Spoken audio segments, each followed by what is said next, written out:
And that's why I think for Tundra at least, there is a window where OG is insanely aggressive. They can sweep across the map, Cottle Member, and die behind it. Like, it's going to be a really fun game of just constant fight. But that's where like the Knight, he's just going to step up and be like, at some point, he will rebuttal that aggression. He will be able to stem the bleeding and turn it around. Then we're going to have to look at, you know, Uragi and his Terrorblade. Like, of course, Terrorblade and the CK Terrorblade kind of likes this matchup. He doesn't really care about any of Tundra's heroes. It's more, can they force the fight in a position where Terrorblade metas, gets kills, and can then look for objectives after. You can't just win a fight in an even state and then go back to hitting creep. I mean, and do you feel that overall it would be easier for Uragi to have more of an impact when it's needed this game as the Terrorblade compared to what he was able to do, even with the good amount of farm that he has as Naga Siren, as early as sort of the close-up of the game was forced against by Tundra in game 1? I think it kind of depends on Saxa and how he plays, because Saxa can threaten Uragi early on, prevents with that early jungle farming. Sure. And if Tundra gets that like high-paced play, waste a meta, suddenly there's that big window where you can't really do anything as a hero. So even though I like OG's lineup for its fight, Uragi is on a more aggressive carry. It still has the same issues like Terrorblade, Naga, that there are big timings where it kind of doesn't do anything, right? It does feel like there's going to be a lot of burst damage that's going to be thrown away at this Terrorblade, right? This won't be easy for a Terrorblade to turn up to this so far. They can kill this Terrorblade. Yeah, for sure. It's like they can kill him up into the point where he's got like 4 items, right? It's like some Satanic, Sky, BKB, kind of down that line. Then it's like, wait a second, how do we kill him? Tundra is just the race to close out the map to always force Uragi to chase his next item rather than really farming up to decide what's happening. So far, everyone's just getting creeps. BZM doing good in mid lane, of course. It's not a death profit into a Pangolier. It isn't going to be some absolute one-sided affair. Joe, good shackle down bottom. He's going to catch Saxa.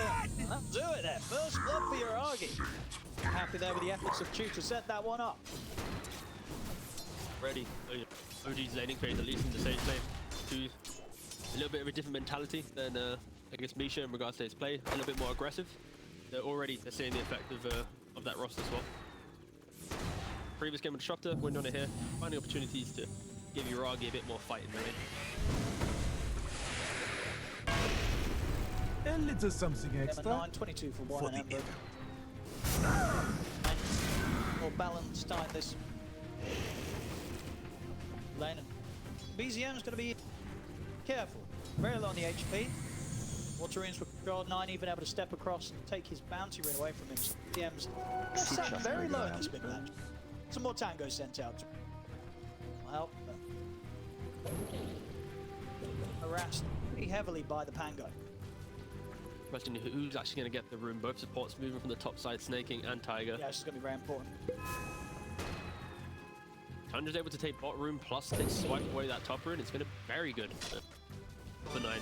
BZM, he's got absolutely no mana to play with, and he's going to get a missile sent over his way. So TP backup's actually going to get cancelled there.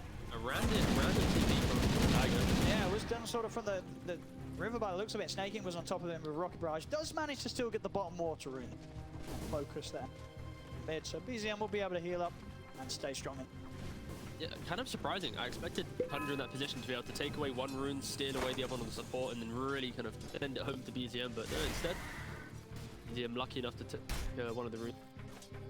And here's the effect of Terrorblade not having mana in the bot lane. Of course, Visage can step up with more confidence and continue to farm the lane.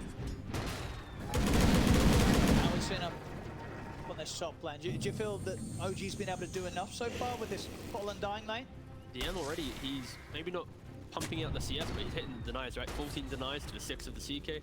He's able to just kind of muscle up inside the lane. Gyrocopter doesn't have that effect of fighting. Has been slain. Yeah, I can see it. It just it really depends how DM wants to play out this offlane Undying. Of course, you can just buy the auras. I think Break Pact is awkward in this game just because Visage, you send the birds on it, but Greaves probably will be online, some pipe. I wouldn't be surprised if he doesn't go away from that. I've seen some quirky Undying builds where you can go down the lines like Echo Saber shards and you're hitting Roshan and you're unlocking the Aegis for your Ember and stuff. Like, could be an option, but that's probably more hobby than a pro. 9. See if he can make a quick play. So hits the 6 in the mid. Radiant's middle tower is under attack. Roll up the Rolling Thunder. Ah, Yep. very, very solid mid lane despite the efforts. Slightly ahead of control from BZM in this matchup. Fortunate for Tiger, he wraps around the top side of it, instantly places a ward, but gets dewarded straight away by 9. I'm well aware of the top side aggression coming out from Tiger, so... Sorry, is that then, yeah, haste through towards 9. Tower is under attack. Will he be able to utilize They want to make this? it, they're bringing them both supportive towards the mid. They're ready to dive in on these two. Chains again, nicely done. Stopping 9 from being able to immediately finish the ultimate off. So he wants to go for this one with the haste screen. He'll get it, but the chains back up again. BZM up onto 9. Remnant at the ready. He's going to try and chase this down. Slide a fist and another Remnant. That's going to do it. BZM stepping it up very nicely here in this game too. I mean, game 1 smashed the mid matchup. This time round it's taking a little bit more finesse, but he's certainly pulling it off there very nicely, baiting in 9 and taking him out.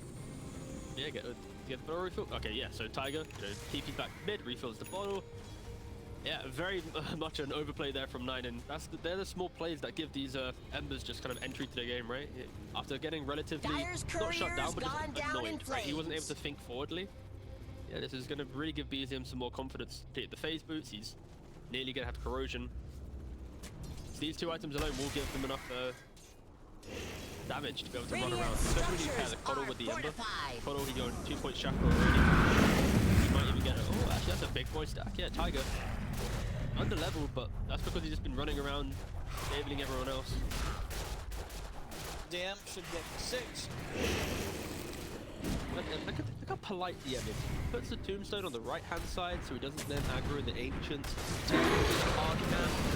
And a very, very polite DM. Trying to go for a kill, Sneyking. It's going to be the easy answer for him. BZM just died mid-meanwhile. Saxa to help out 9, making sure they get a bit of a revenge against these Emmers. Я не ошибаюсь. Bit out of control. Died to the avalanche into then just perfect CC pulling thunder. Set up for another spec, but ready, he's out. Top base. Yeah, definitely having a bit of a slower start. 6 of bit of aggression onto DM, but CK to right now. TP down towards the bottom. BZM is back on the map and he's ready to get active. Set him onto 33. Saxo keep covered with the avalanche to hold him back. Still though, BZM tries to step forward.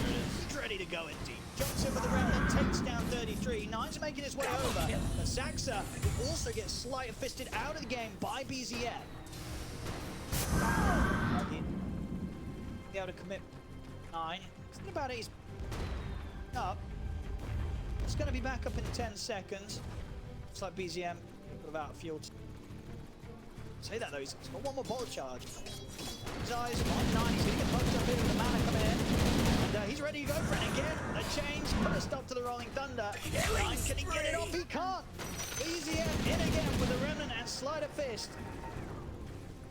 He's really feeling the flow here on Ember Spirit this game. Some great movement.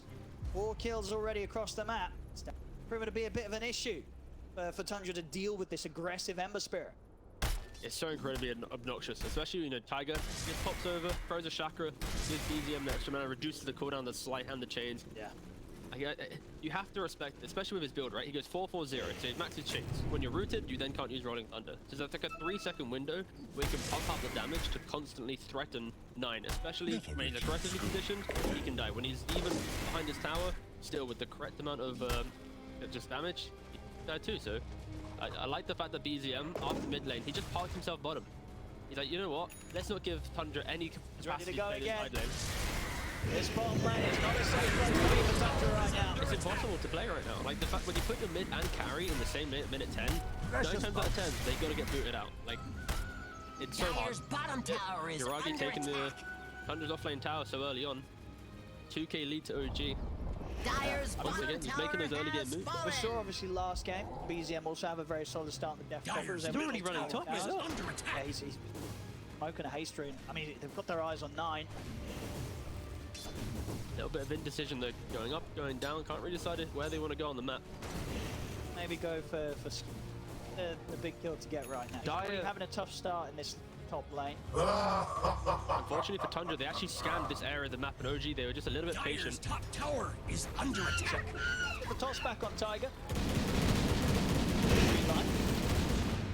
guys on top. He's on the smoke. Yeah, Gotta do something. quite find the action that he wanted to. Smoke comes to an end. He'll put the haste. Diving under this tower. He's feeling strong. Gets the chain set up, and Sneyking does not stand a chance. Tower is under attack. Towards the map. The rocket chasing his way. Same time, 9 attacks, so they're looking for Yuragi, but they know the TPs are going to be coming in. Won't continue to sweep through the tree line with the rolling thunder. Saxa left behind, tries to save himself with a toss, but they'll get the kill. And BZM, he's made his way over from the mid lane. He's in with the chains 9. He's going to go for the TP out. Ow. He's going to make it. Gets away just in time before the sleight of fist was back up. So this time 9 will survive. Really annoying Dota OG's playing because not often when you take the enemy offlane tower, the carry then also stay in that position of the map and continue farming there. It's like Tundra, when they lose their tower, it's like maybe they concede, but no. They just continue fighting. 33, he pokes his head up for a split second. He's already there. This is such a disgusting combination. Yeah, him and Tiger, they are just ruling the map right now. Put a stop to it. They're going in there. On top of BZM. But Yuragi there, offering up the HP. It won't be enough to save BZM, though indeed he does still go down. Finally able to put an end to that risky Ember Spirit. Be careful how they step up towards Yuragi. 9, they're very low. Chew. For the snipe on tonight. Trees, Saxa. And the avalanche Yuragi. Doesn't find the familiar stuns are there. 9, he's ready for the rolling thunder. He's going to be able to chase down Yuragi, and Yuragi may be sticking around a little too long there. Completely underestimated the fact that Tundra are ready to fight back as 9 moves in, picks up the second kill. Chu, he'll make it out with a TP away in the tree line. And, a little bit sort of the same issues that we saw OG have in that first game. They get this lead, but sometimes some of these fights, they take them when they really didn't need to. Yeah, I mean, you got to respect the attempt of aggression from Yuragi, but standing his ground, popping that meta, then trying to chase down it multiple areas. It was overconfident. It was playing a little bit too far, especially when you look at DM, right? He's completely crushed the top side with like 15, 11 of the visage. Like, DM's having an incredible game. Could argue that OG, after taking that bot tower, moving the map around, dying to take those fights, the story would be a bit different. Imagine Undying frontlining here, Ember Kotal behind him. Like, it's going to be so hard for Tundra to fight. So I think maybe they're playing the wrong call in the game, but after that engagement, you already see Rangi sit back in the jungle, and OG will probably shift how they're playing in that final to actually utilize the network that they've got so far. Dire's middle tower is under attack. He's going Crimson on DM. He really just doesn't want all this like cheap damage from the birds, the Pango, the CK. Sure. Throw a Crimson Guard on top of that. It's some of these heroes might even be unkillable at this early stage of the game. If he gets it quick enough, that is. Dire's middle tower is under attack. I don't think so, mate. I mean, how do you sort of like Crimson? Kind of it was a lost item because of how good Wraith Pact was and all these shenanigans, but I think in those rare games where you have a lot of instances of damage, the actual does help. Especially when you're playing like an Undying, the 4 roll with like, this max decay, you kind of farm quick enough that you buy it like, let's say, 18. So like, as long as you utilize that 18 to 25 minute mark where, like, look at my Crimson, I'm unkillable, and you take over the map, like, I can see it being good, but it's a very hit and miss item. Like, if you don't take over the game with it, it's kind of whatever.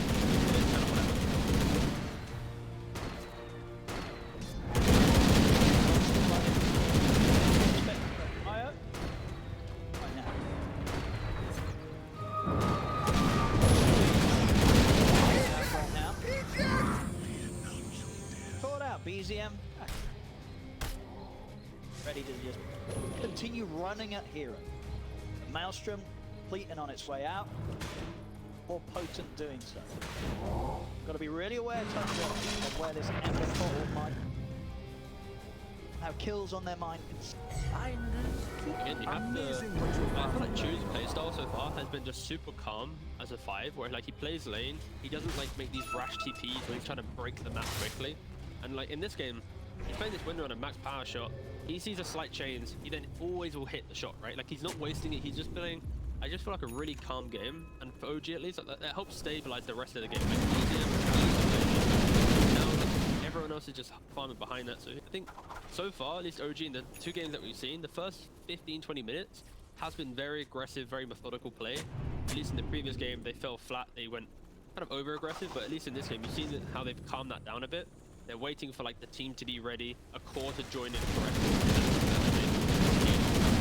This Crimson Guard is complete and undying. It's minute 16.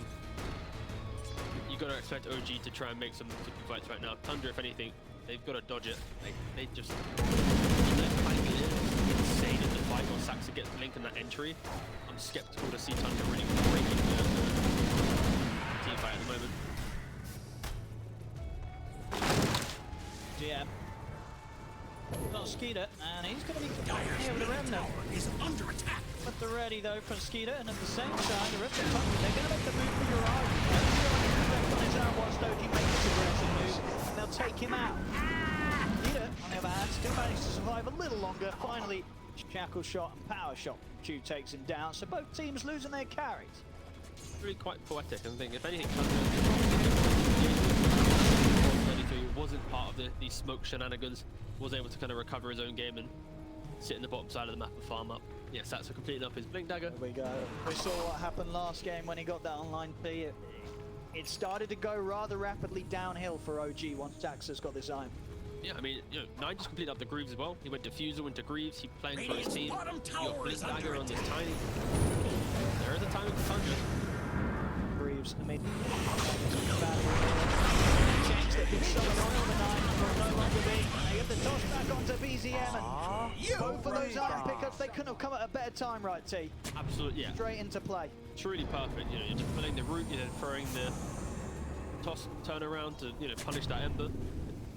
Once again, it feels like that's what Tundra did in that previous game, right? It's like they can see the early game, they're getting a little bit outplayed, but they make sure they're active pickups to really just give themselves some entry to the game. And this Visage, Tranks, Vlad, and Gerard, like, these aren't insanely big items, but for Visage, these are like the cheap items you buy in a different game to basically push your team forward.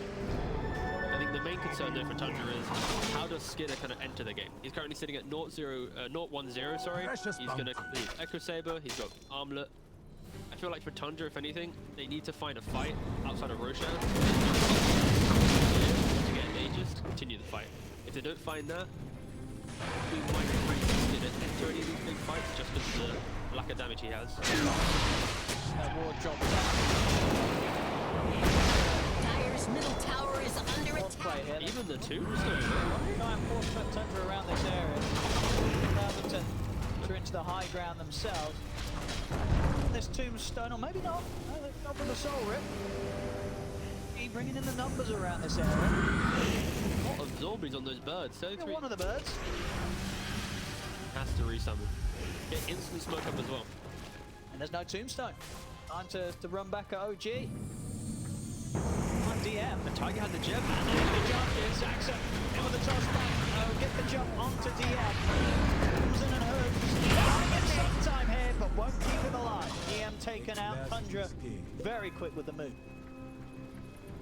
Yep, and that's going to be the big concern for OG, right? If you don't have Meta up, if you don't have Tombstone up, that's kind of the big factors, right? They're the ones where it's like, okay, we have an opportunity to sweep across the map. And yeah, Tundra groups up as 5. I mentioned the potential concerns, but they're not going to be there if they are able to punish those cooldowns. They can win another tower, try to push them up a little bit more. Radiant's middle tower has fallen. Gyrocopter Sneyking, he's got this, he's got the shards.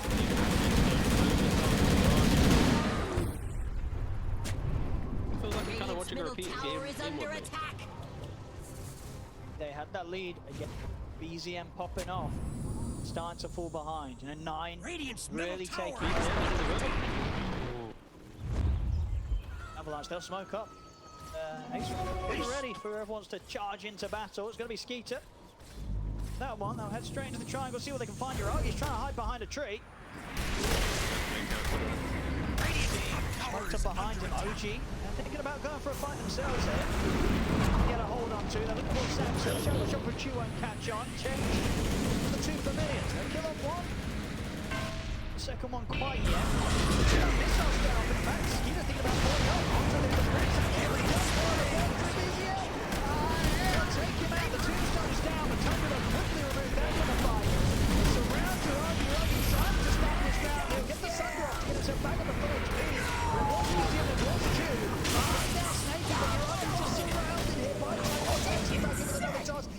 Triple kill for 9, 4 dead on OG. As just a rough fight there. Yeah, OG, they try and get back in on the action. But there's the amount of stun control, and again, 9 just popping off completely this match at a much faster pace than he did in game 1. He didn't look half bad in the second half of that game 1. He looked fantastic there as well. Now move into Roche. This is going to be theirs too. Yeah, we just look at the replay. You know, Ember gets hit by the homing missile, instantly just caught off by Skidder. Satsa, I think he has just played so well in this series, in this tiny, waiting for the perfect moment to go in. And OG, in these engagements, they can't retreat, especially from the chase down of these heroes. They have to lock themselves into this scrappy battle of the river and hope they can get the lead. And yeah, you can't, especially you mentioning 9. He's just cleaning up the fight. And just look at Tiny's position the entire time. He jumps in, kills Ember, he then goes back into the Roshan pit. He sits back, he chills. He sees an opportunity for another core kill, he then goes back in. Like, he's not just walking around the fight and trying to get some waiting for the big And here he goes again, Saxa. Another big hit. It really does feel like if Saxa gets his blink at a decent time, good luck. Good luck against this lad. You know, there's a reason why you know, Tundra, they'll open up their drafts with this hero. Saxa just in complete control of the game. Radiant's bottom tower is It's under 9 attack. and Saxa in tandem. These two players are just unlocking these fights and keep saying unlocking. Point is, they're doing well. Radiant's bottom tower is under attack. Find anyone? They'll go. Settle for the tier 2. I mean, they got Aegis, right? So now he doesn't have to go BKB. He can now go even more aggressive. So he's got this blink. So it's Kotal that's playing on the fringe of the fight, throwing out these chakras, trying to like enable. If he even shows for a second, he's gonna get completely 100 to 0. Same thing like with Windrunner, she didn't get Windrunner. Yeah, I mean, even for some of these cores, right, for Yuragi, you know, he's nearly got the Skadi, but you know the Skadi and the Manta, I don't really see how Terrorblade can stand in the midst of a fight that Tundra brings towards him. Like, how does Yuragi stand and do the damage against all these heroes jumping on top of him? Normally this matchup is Yuragi has like 1 item ahead, and Pangolier doesn't have 14,000 network. In those scenarios, then Terrorblade can stand his ground, but because you've got, what was it? Easy, Oh, he's out. my goodness, that was close. Dyer's top tower is under attack. He's out of there, but he's got to be careful. I mean, EZM, it's been...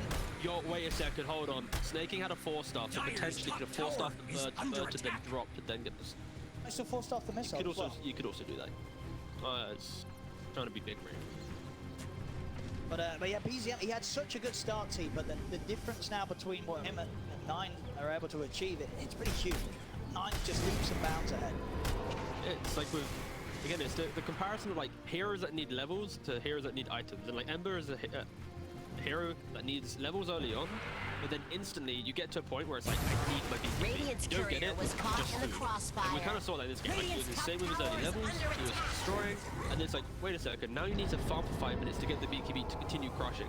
But OG didn't kind of enable that window, so now he's just always playing a bit of chase up, unfortunately, which after such a great start, like, finding the BKB timing is what really allows these teams to do that in these games. Radiance. He's gonna have the BKB complete now. He needs it. I mean, we're seeing ready, especially, as you say, with the Radiant's top tower is under early attack. hit dagger on the CK. If one sort of stun catches BZM, there's going to be follow. Yeah, and now 33, obviously, with the Boots of Bearing, with Radiant's the top Wraith tower Pack, is they under have attack. plenty of chase down potential, and also just Radiant survivability. structures are fortified. Yeah, Wraith Pack is a very good Radiant's item. courier was caught in the crossfire. And that's Shiragi's courier Radiant's gone. top tower is So under that attack. was the completed Oh, Skadi. hold on, but they got Unavailable for CK a couple top. of minutes. You get here, Skeeter. He's still got that Aegis, of course. So he'll be fine burning through the wall. He's going to set up for another round. Doesn't look like it. The rest of his team aren't here, and a shackle shot catches him immediately. OG, well-needed kill there. He plays forward a little too aggressive at that last moment of Aegis time. The rest of his team was nowhere to be seen, T. They weren't with him there. They were off sniping things on the other side of the map, but that happens. Sometimes the Aegis get you, but BZM walking into a couple lads.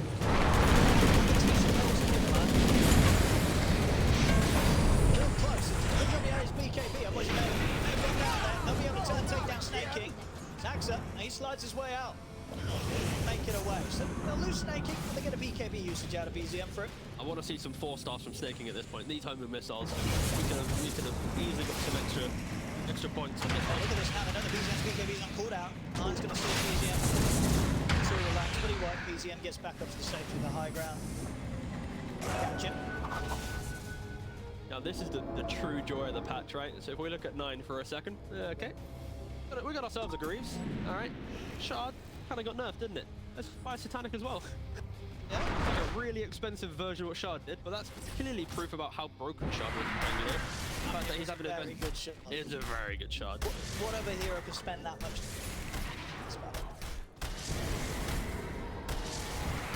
You're having to pay big bucks for these big items. You're not able to just sort of throw a casual amount of gold towards them.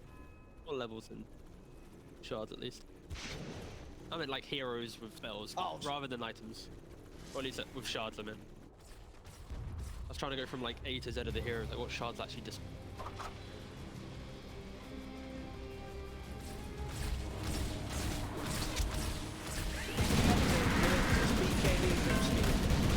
Time round. Quite as easy to take down.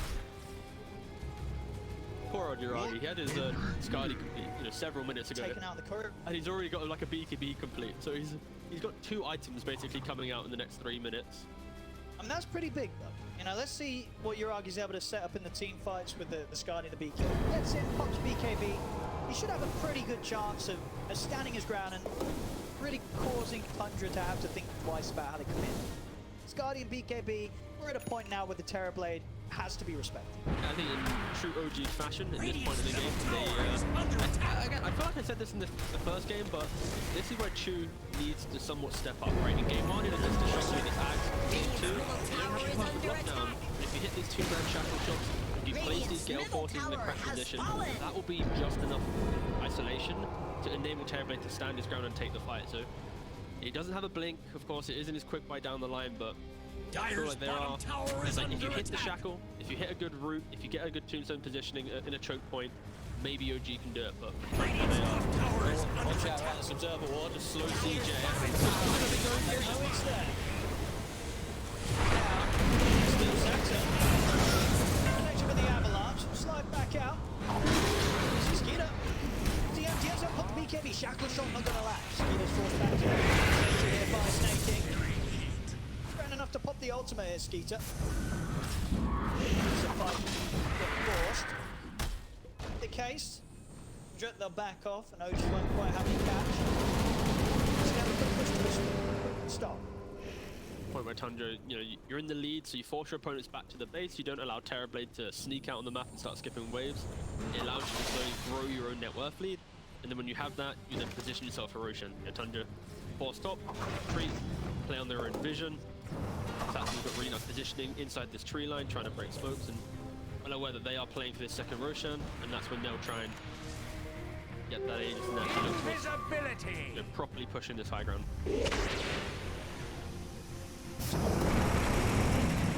Saxon. He has the Gem of Tiger, so That'll be a gem going into the hands of Tundra. Was it for his good play there? Picks up the gem. This one did last longer than the previous game. I mean, Wait, how many minutes was game on? I mean, the gem got more on and needs to die. Yeah. I don't mean the actual game.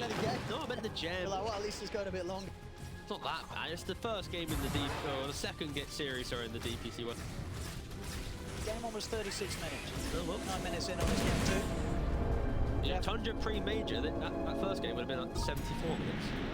So they have made stark improvements in the last 2 weeks. You never know. Maybe they'll make up for this at this game. Yeah. I mean, 100-minute banger here. Did any of the tier 5s get any buffs or nerfs?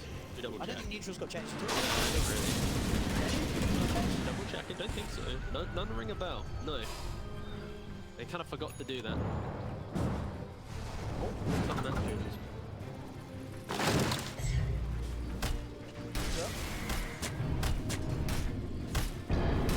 Precious bones.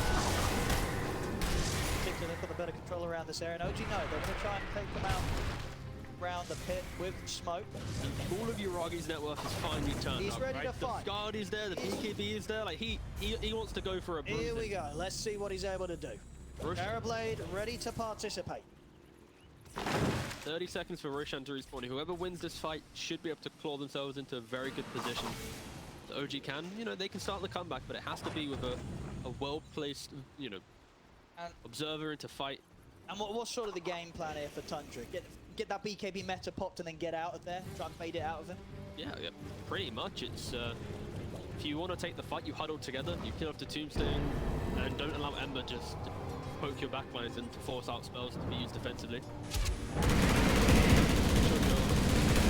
a unit, and you can see it in how they're positioned, right?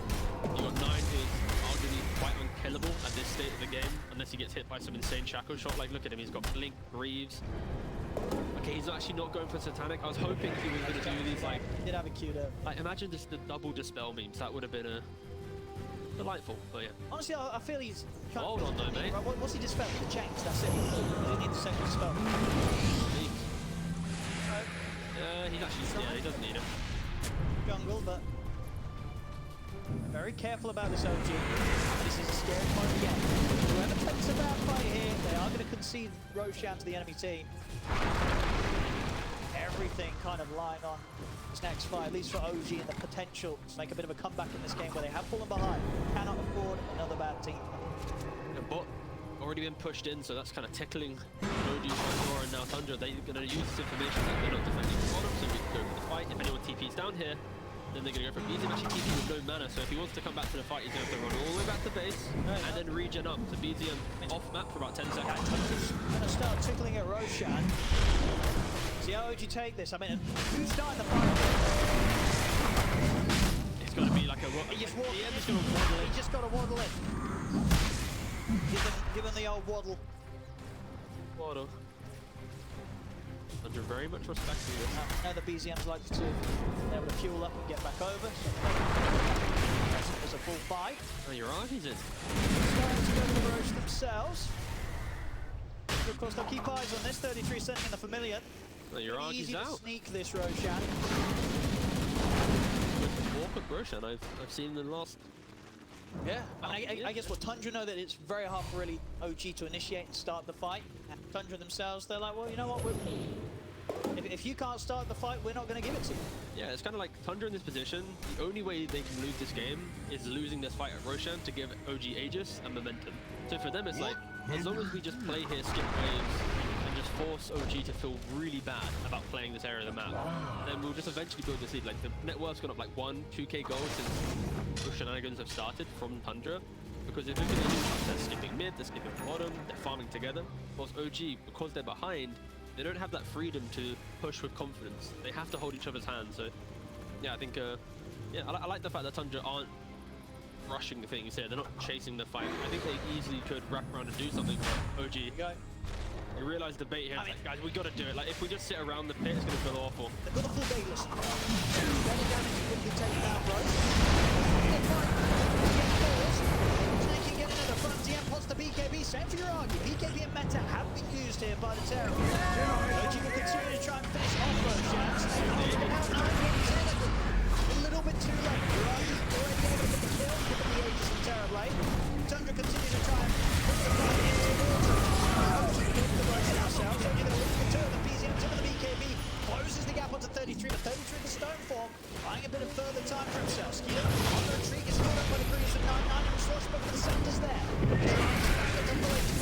Force combo over towards BZM. And then BZM takes it down. Miragi and TM, they're kind of on an island here on their own. Comes in now. BZM ready to full commit for this fight and get it into their control. OGs. 33 trying to get the TP out. He'll make it away. Nothing to put a stop to it. OG get Roche. They get the Aegis. Do use the buyback from BZM, but off the back of that, they take the team fight. Buyback as well came out, of course, from Tiger. Ready to push down mid a bit. They're setting things up to enable Uragi. Uragi able to have a solid presence. Middle tower is under attack. Taking down Roche, pushing back Tundra. And critical buybacks as well. BZM buyback to convert the tail into that fight. And you know, if you're OG, you think about your Terrorblade. He lost his, Skadi component on his courier however many minutes ago, and then since then they didn't really take any fight. He completed Skadi, a BKB, and then a Daedalus before even like the first Roshan was truly contested. Absolutely. I mean, he's showing the potential here, Uragi, to be able to turn this game around. They just sorry. He's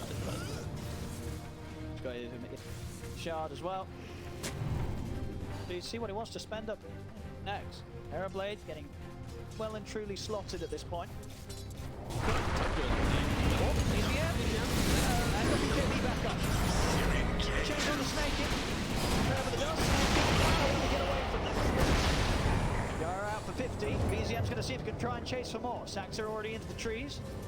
Both of them will look to hide in this area. None will try and run straight back up the lanes. Be able to dodge the attempted chase from OG. Tundra will get everyone else out of there. I would love to see DM pick up overwhelming blink and attack. Just gonna put it out there. He has the shard. He's now spawning zombies on his right click, and he's got to the point where he's already got auras, right? He's got the herd. He's got his crimson. If he now scales to actually utilize his shard with some attack speed, with some additional move slow, like this build is so good. Like, it has destroyed a lot of high level pubs. It's kind of a meme build, but at this point in the game, OG, like, they kind of need that, like, X factor in the team fight. They can't always rely on TB able to stand his ground. They need something to cause confusion and chaos. So I would love to see maybe down the line DM go for this itemization. But yeah, for OG, I think they were kind of given a little bit of a freebie with Tundra's hesitance to make that decisive play to try and take away the second Roshan for themselves. They kind of stalled it out, and I mean, Undying, Flesh Golem plus TB, I think the push was really quick here. So yeah, Tundra, a lapse of Judgment just gave OG quite a nice window to get back into the game. Absolutely, yeah. Satanic completes in the backpack. These items are flying out for you, Argy.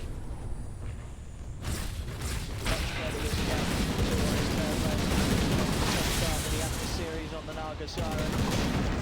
Very much a power that Tundra have to fear this game too.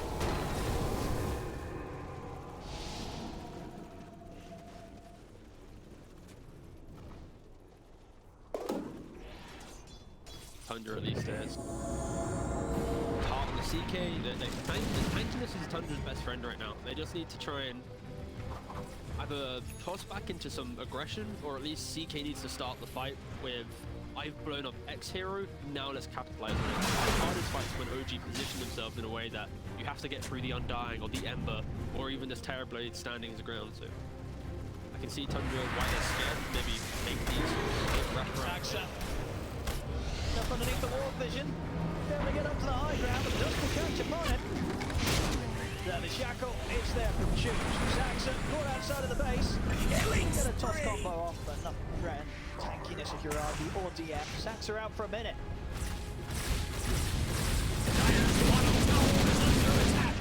To the high ground. And they're ready to some damage done into the base. 40 seconds left on the Aegis for Uragi. Dire's top tower is under attack. The Dire Just do look how annoying this Gyrocopter rocket is. What amount of damage do you have to respect? Not put to Uragi the once. Dodge. Glimmer allows him to reset. And the disengage. There will be a window now. 88 seconds, no meta. Even though age is expiring, like, this is Tundra's best window to look at something. They might want to wait for Tiny. There's no outpost control. Sure, there's top tier 2. But if you're Tundra, if you're OG, everyone should be well aware that this is the moment where the Tundra fight should be breaking out, and they're kind of like shifting their way outside the base, trying to find something. They're definitely going to know that they need to. Seen them, you know, so far this series be pretty responsive when they've given these. They don't miss these opportunities. Very close to overwhelming blink himself. OG well aware of this little Tundra, but like, they know how obvious that play is, so they're not even trying to make it. It's like, why would we bother making the obvious play? So let's just push out our lanes, reset ourselves. They're probably discussing about how they want to take the fight.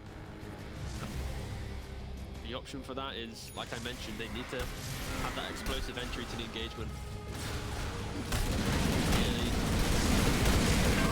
Dying now. He's say he's pretty unkillable. He's doing his job here, DM. It's like not even unkillable, but it's like Annoying. yeah, it's like you don't. It's going to take a lot, and do you want to do it? You know. You're not going to say to your team, boys, I got the Undying. It's like, yeah, it's like we just wasted X amount of damage. Yeah, look, I mean, the Gyro Snake. The Gyrocopter cuts him down. you know, I feel like DM right now can just pivot to being... You just go in. He can do whatever he wants with his itemization right now. Like I mentioned his overwhelming blink. He's going Lotus to disassemble mana boots and help the team out and whatnot. So many options. Dyer's middle tower is under attack. Back for a bit of a high ground push.